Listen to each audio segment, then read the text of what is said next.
नमस्कार, स्वागत है आप सभी का सत्याग्रह में और मैं हूं हेमंत भट्ट। इस समय स्क्रीन पे आपको दिखाई दे रहे हैं हृदय नारायण झा जी, और ये संगीतकार भी हैं। इन्होंने पत्रकारिता के जगत में भी बहुत सारे नाम कमाए हैं और लगातार इनके वाक्य जो है यहाँ के अखबारों की हेडलाइन होते हैं। तो हम इनसे जानने के लिए आए कि किस प्रकार का राजनीतिक परिदृश्य अभी बिहार में है और राजनीति को लेकर के, नेतृत्व को लेकर के झा साहब क्या कहना चाहते हैं। झा साहब, बहुत बहुत स्वागत है पहले सत्याग्रह में आपका।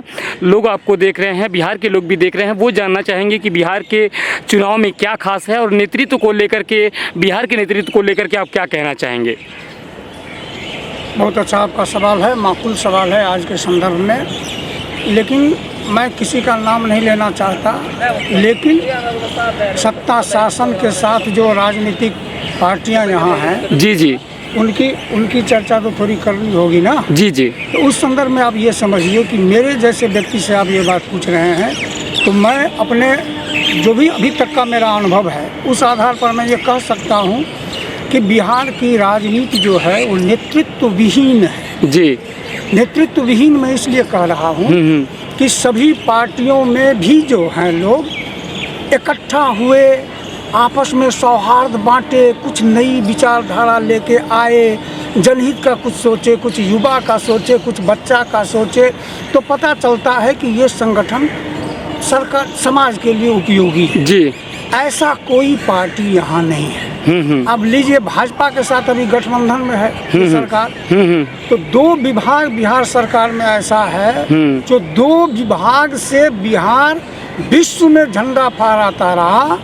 आज वो दोनों विभाग मटिया में की स्थिति में है। जी, नंबर 1 एजुकेशन। हाँ, आज जो जन सुराज के अभियान में जो भी हमारे प्रशांत किशोर जी बोल रहे हैं, जी वो आधा बोल रहे हैं। अब समझिए कि शिक्षा का क्या, उच्च शिक्षा का क्या परेशानी है। जी, बिहार सरकार द्वारा जो हाल के वर्षों में जब से ये सत्ता में आए तब से जो विश्वविद्यालय इन्होंने बनाए, जी उन विश्वविद्यालयों का व्यवस्था अपने ढंग से जैसा चल रहा है सो चल रहा है। जी, लेकिन पूर्व से जो स्थापित हमारे जहाँ साहब, हम वही जानना चाह रहे हैं कि 1990 के बाद और 2025 के बीच का ये जो बिहार का समय रहा है, उसका जो राजनीतिक परिदृश्य रहा है, राजनीति कितनी बदल गई है।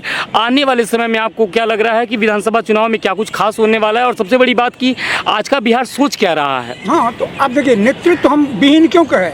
हमारे पूर्वजों ने, अब राजनीति का चीज़ की इस पर चर्चा नहीं होती है, लेकिन होनी चाहिए। जी, हमारे पूर्वजों ने बनाया कि नेतृत्व करता वही हो सकता है जिसमें लोक सेवा और त्याग की भावना हो। जी, अब पहली पंक्ति के आप नेताओं को देख लीजिए, गांधी जी, विनोबा भावे, ये सब क्या थे। जी, ये सब नेता थे।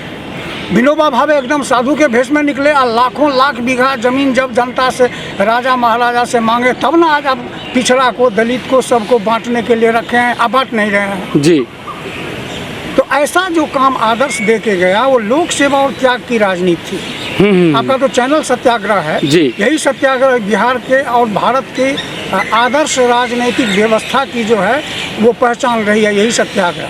हम जानना चाहेंगे कि महात्मा गांधी चंपारण सत्याग्रह के माध्यम से पूरे देश में विख्यात हुए। पंडित राजकुमार शुक्ल उन्हें लेकर के बिहार आए। यहाँ के जो लोग थे वो पंडित राजकुमार शुक्ल को ही भूल गए। हाँ। और जिस बहुत बड़े बड़े लोगों को यहाँ भारत रत्न दिया गया, पंडित राजकुमार शुक्ल को आज तक जो बिहार के लोग, बाहर के लोग होंगे, वो बहुत सारे लोग नहीं जानते होंगे। नहीं।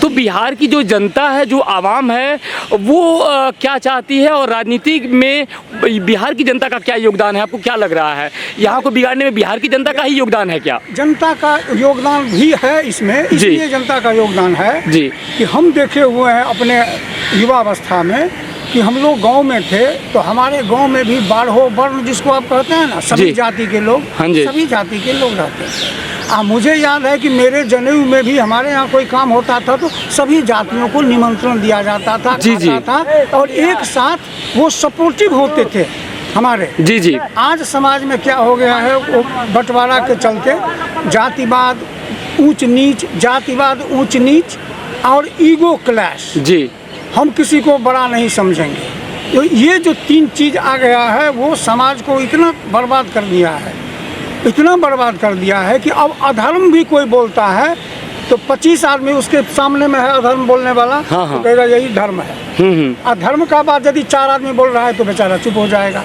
अभी सरकार में भी वही स्थिति जी। है। राजनीतिक आदर्श की चर्चा कीजिए तो मैं राज्य की ही बात नहीं कह रहा हूँ, केंद्र भी उससे अछूता नहीं है, लेकिन चूंकि अभी बिहार में चुनाव होने वाला है। जहाँ साहब वही मुद्दा है हमारा मुद्दा यही है कि बिहार में भाषा को लेकर के कहीं लोग मगही बोलते हैं, कहीं भोजपुरी बोलते हैं, कहीं वजिका का प्रचलन है। तो हम जानना चाहते हैं कि बिहार में अलग अलग कौन कौन सी भाषाएं बोली जाती हैं और जनता के ऊपर उन भाषाओं का कितना असर पड़ता है। यहाँ पर एक बहुत बड़े विद्वान हो चुके हैं इंटरनेशनल फेम के जी आचार्य देवेंद्र नाथ शर्मा जी। कभी उनके सानिध्य में मैं रहा तो वो कहा करते थे कि किसी भी राज्य की भाषा ही उसकी पहचान होती है। जी। आप बिहार से बाहर कहीं जाएंगे, आपके मुंह से जो शब्द निकलेगा उसी से आपकी पहचान बनेगी, आपको प्रतिष्ठा मिलेगी। जी। आज उस चीज़ को आपको सुन के ताज्जुब होगा कि बिहार में संस्कृत, मैथिली, मगही, भोजपुरी, अंगिका, वज्जिका की समृद्ध लोक सांस्कृतिक परंपरा है। जी। लेकिन दुर्भाग्य है कि यहाँ सरकार वही जहाँ सब आपको लोग सुन रहे हैं, मैं वही जानना चाहता हूँ कि जो समृद्ध विरासत रही है, जिस मगध में महावीर और बुद्ध की धरती मगध को कहा जाता है, तो धीरे धीरे करके ये जो क्लैश होता गया। जी नहीं, अब ये समझिए ना, ये तो हम लोग सांस्कृतिक चेतना का है ना। जी। भारत में 4 ध्रुपद घराना है, उसमें 3 बिहार में है। जी। दरभंगा, बेतिया और डुमराव घराना। जी। 6-6, 7-7 यहाँ ख्याल गायकी के घराना है, आरा घराना, बरहिया घराना, पचगछिया घराना, दरभंगा घराना, कई घराना। जी जी जी। तो वो इतना रहने के बावजूद जी, जी। ये लोक सांस्कृतिक विरासत को आप खोज लीजिए। जी। मैं एक विशिष्ट बात ये कह सकता हूँ कि इन 5 भाषाओं की जो मैंने चर्चा की उसमें सिर्फ मैथिली का लोकगीत दस्तावेजीकरण का मुझे एक बार मैंने अवसर मिला जी, शिक्षा विभाग बिहार सरकार के द्वारा जी। तो मैंने 108 प्रकार 9 प्रकार के धुन मैंने मैथिली में खोजे जी, और उतने प्रकार के गीत। तो आप 5 भाषा को मिला दीजिए तो कितना समृद्ध है परंपरा। लेकिन इस संगीत और नाटक की जो परंपरा रही हमारे बिहार में जी, उसके लिए जो जिम्मेवार संस्था सरकार ने बनाई जी, संगीत नाटक अकादमी, संगीत के लिए, नाटक के लिए, और बिहार ललित कला अकेडमी, फाइन आर्ट क्राफ्ट वगैरह के लिए, ये दोनों एकेडमी को बिहार सरकार ने अपने कब्जा में कर लिया है। न कोई इसकी ऐसी गतिविधि होती है जो आपको प्रखंड में दिखाई दे, जिला में दिखाई दे और लगे कि नहीं जेन्युइन हो रहा है। दिखाई 2 तरह का होता है। एक ये होता है कि जिला में, प्रखंड में हम एक कार्यक्रम आयोजित कर दिए, उस इलाके के किसी कलाकार को बैठा के 4 गाना गवा के 2 चेक थमा जी, जो हमारा फीस है।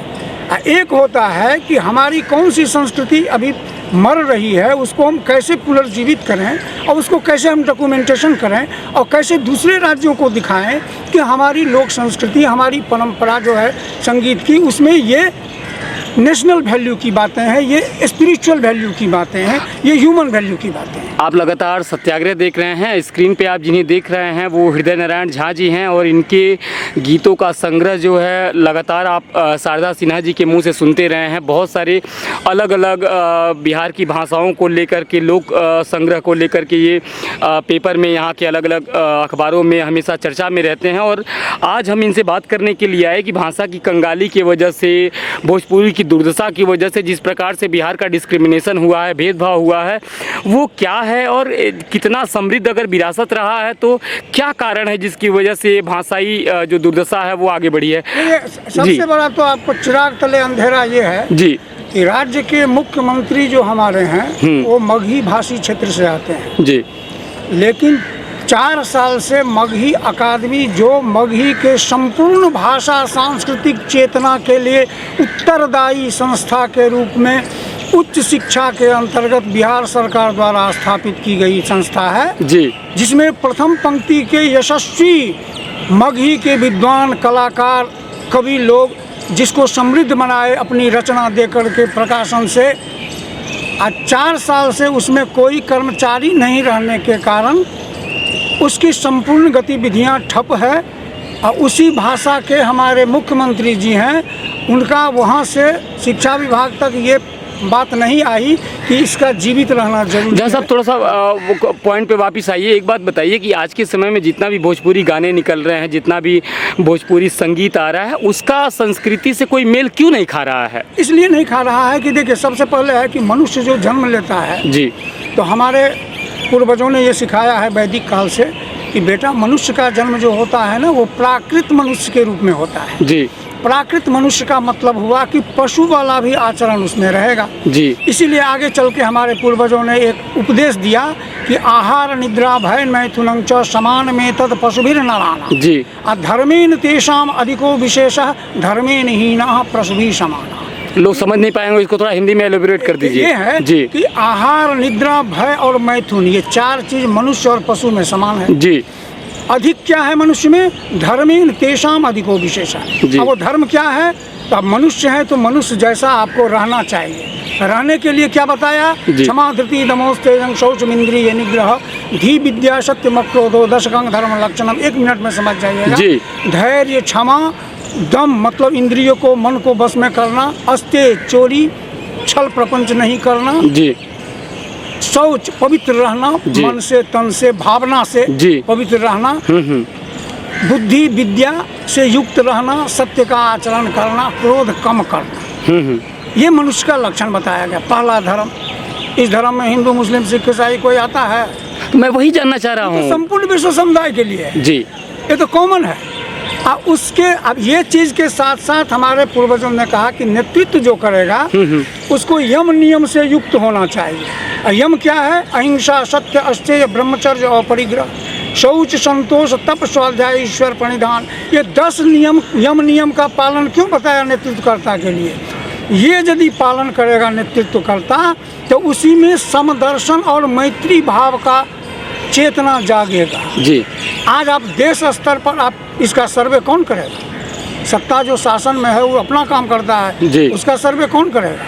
इस सर्वे यदि किया जाए तब बात सामने आएगी कि कौन कितना ये कर रहे हैं। आप कहिएगा कि कौन रहा इससे युक्त? जी गांधी जी, जिनको देश रत्न आप कहे हैं, डॉक्टर राजेंद्र प्रसाद जी वो जो थे राजकुमार शुक्ल जी। जी, उस समय के जो उनके साथ राजनीति करने वाले थे, अनुग्रह बाबू, जी, नारायण सिंह, हाँ, ये सब गांधी जी के, अनुग्रह बाबू राजा थे उस समय के। जी लेकिन वो एकादश व्रत का पालन करते थे। तो वो एकादश व्रत का पालन जो किया वही ना सत्याग्रही हुआ। जी आज सब सत्याग्रह कर रहा है, लेकिन वो एकादश व्रत किसी को याद है? जहाँ साहब हम पिछले 7-8 सालों से लगातार पूरे भारत की यात्राएं कर रहे हैं, सत्य के आग्रह के लिए, सत्य को जानने के लिए, सत्य को परखने के लिए ग्राउंड जीरो पे जा रहे हैं, आम आदमियों से बातचीत कर रहे हैं, उनका दुख दर्द जानने का प्रयास कर रहे हैं कि क्या हो रहा है। जब हम ज़मीन से या मुख्य धारा से उतर के जब हम हाईवे से और एक्सप्रेसवे से नीचे उतर के जब गाँव में जाते हैं तो जो ज़मीन पे हमें बताया गया होता है उससे बिल्कुल उलट होता है। आम आदमी के पास बड़ा असंतोष है और वो अपने जीवन में व्याकुल है चीज़ों से। तो ये जो व्याकुलता है, ये जो अशांति है, ये बिहार में इन 20 सालों में आई है या इसके पहले भी कुछ ऐसा ही था? 20 सालों में आई है। जी। क्यों आई है 20 सालों में? बिहार की संस्कृति बहुत रिच थी गांव की। जी। गांव में एक रूटीन था। प्रातः काल कितने बजे लोग उठेंगे, कितने बजे किसी कार्य में लगेंगे, कितने बजे अपने प्रोफेशनल वर्क में जाएंगे, कब घर लौट के आएंगे, फिर उनका दिनचर्या क्या होगा, ये सब सेट था। बच्चों के लिए ग्राउंड में फुटबॉल की व्यवस्था थी, क्रिकेट लोग खेलते थे। हम लोग प्रातःकाल उठते थे तो गांव में अखाड़ा होता था, दंड बैठक करते थे, शक्ति अर्जित होती थी। ये सब सोशल कनेक्टिविटी थी। जी। और इतना चीज़, कहीं बुजुर्ग मिल गए तो सोशल एजुकेशन था। कोई गीता का श्लोक सुना रहा है तो कोई हितोपदेश बता रहा है, कोई अच्छे रास्ता पर चलना सिखा रहा है। घर से निकल के मार्केट जाइए तो मंदिर पर में कहीं सत्संग हो रहा है, कहीं 4 आदमी बैठ कर के अच्छी बात कर रहे हैं। तो ये जो कल संस्कृति थी गाँव की, वो अपराध मुक्त संस्कृति थी। उस समय अपराध नहीं होता था। आज वो उसकी कमी हो गई है, हिंसक भावना ज़्यादा बढ़ गई है। ये सब देखिए, ज़्यादातर लोग पलायन कर गए बाहर। जिसके बच्चे हैं पढ़ने लायक वो भी शहर में आ गए हैं बच्चों को पढ़ाने के लिए। जी। तो गांव तो लगभग खाली खाली जैसा लगता है। तो एक तो जहाँ खाली खाली गांव है वहाँ कोई अच्छा ज्ञान का बात बोलने वाला नहीं है। सब दिन वही गांव का वही बात वो सुन रहा है, तो उसके दिमाग पर क्या असर पड़ेगा? अच्छा साहब, एक बात बताइए, जब आप शारदा सिन्हा जी के लिए जब आप गाने लिखते थे तो गाने लिखने का दौर था, लोग संगीत को महत्व देते थे और संगीत जो है वो जब सुनने वाला भी भाव विभोर हो जाता था, वो आंखें बंद करने के बाद एक दूसरे ही मस्ती में हुआ करता था। आज का संगीत कब आता है कब निकल जाता है वो समझ में आता नहीं है, ना ही उसके प्रति कोई लोकप्रियता होती है। तो लोग जानना चाहेंगे कि जो शारदा सिन्हा जी के समय का संगीत था उसके बारे में आप कुछ बताइए, देश के लोग जानना चाहेंगे। जी जी जी जानने योग्य भी है। जी, शारदा जी अपने गायकी के प्रति बहुत उदार भावना रखती थी। जी, तो उनका कहना होता था कि आप जब शब्द लिखते हैं तो ये ध्यान में रखिए कि इसकी कनेक्टिविटी कितनी हो, जी, कितने लोग इससे कनेक्ट हो सकते हैं, जी, और वो किस महत्व का है यह भी उसमें होना चाहिए। ये नहीं कि हम आज गा रहे हैं तो 50 साल 100 साल पहले की संस्कृति का कोई पक्ष गा दिए जिससे आज के लोगों को कोई लेना देना नहीं। जी, तो कवि हो या कलाकार हो या गीतकार हो, जी, जी, उसका ध्यान बताया गया है कि वो देश काल परिस्थिति के मुताबिक अपनी कर्तव्य का पालन करें। जी, उसी कर्तव्य में उनके लिए हम लोग बैठ के ये लिखते थे, तो यही सोचते थे कि हम जो लिख रहे हैं हम अपने लिए नहीं लिख रहे हैं, हम लिख रहे हैं किसी को सुनने के लिए। तो जिसको सुनने के लिए लिख रहे हैं उसके भाव को, उसके संवेदना को यदि हम आत्मसात नहीं करेंगे तो हम क्या लिखेंगे। भाव विशेष होता था संगीत में। भाव में विशेष होता है। जी, अच्छा, वो भाव भी आजकल देखिए कलाकार में यह भी संस्कार है। हम लोगों को ये बताया गया, संजोग से हम लोग ऐसा सौभाग्यशाली थे, हम लोगों को साहित्य के क्लास में बताया जी, जी, कि अष्टभाव जो है उसी को प्रस्तुत करता है कोई कलाकार और कुछ है। रतिर्हासश्च शोकश्च क्रोधोत्साहो भयं तथा जुगुप्सा विस्मयश्चेति स्थायी भावा प्रकृति का। इस भाव, ये भाव तो सब में है। क्या साहब एक बात बताइए कि अभी शारदा सिन्हा जी नहीं हैं और देश जब भी छठ का पर्व होता है आमतौर पे और तो हम नहीं कह सकते, लेकिन जब भी छठ होता है तो लोग भारत के किसी भी कोने में छठ मनाने वाले जो लोग होंगे वो जानते होंगे शारदा सिन्हा जी को, सर्च करते हैं, उनके गानों को सुनते हैं। आज भी सुना जाएगा और मुझे लगता है कि जब भी समय में छठ पर्व होगा लोग शारदा सिन्हा जी की आवाज़ को और आपके गानों को सुनते हैं। हम ये जानना चाहेंगे कि जो शारदा सिन्हा जी का जो दौर था उसमें और भी जो बड़े बड़े संगीतकार होते थे जो गायक आते थे वो भाषा को बहुत महत्व देते थे, भाव को बहुत महत्व देते थे, और जो गाने के बीच में जिन पात्रों का वर्णन होता था, जिन पात्रों की भूमिका होती थी, उनके आसपास जो कहानी लिखी जाती थी उसमें संस्कार दिखता था, उसमें सभ्यताएं दिखती थी, उसमें आचरण दिखता था। तो आज वो लुप्त होता जा रहा है, इसमें सुधार कैसे होगा? हाँ जी, इसमें सुधार के लिए